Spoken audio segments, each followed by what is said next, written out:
سب تعریف اللہ ہی کے لیے ہے جو سب چیزوں کا مالک ہے، یعنی وہ کہ جو کچھ آسمانوں میں ہے اور جو کچھ زمین میں ہے سب اسی کا ہے، اور آخرت میں بھی اسی کی تعریف ہے، اور وہ حکمت والا ہے، خبردار ہے۔ جو کچھ زمین میں داخل ہوتا ہے اور جو اس میں سے نکلتا ہے، اور جو آسمان سے اترتا ہے اور جو اس پر چڑھتا ہے، سب اس کو معلوم ہے، اور وہ مہربان ہے، بخشنے والا ہے۔ اور کافر کہتے ہیں کہ قیامت کی گھڑی ہم پر نہیں آئے گی۔ کہہ دو کیوں نہیں آئے گی؟ میرے پروردگار کی قسم وہ تم پر ضرور آ کر رہے گی۔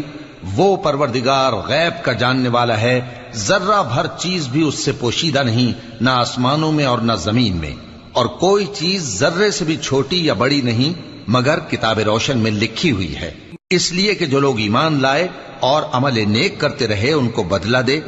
یہی ہیں جن کے لیے بخشش اور عزت کی روزی ہے، اور جنہوں نے ہماری آیت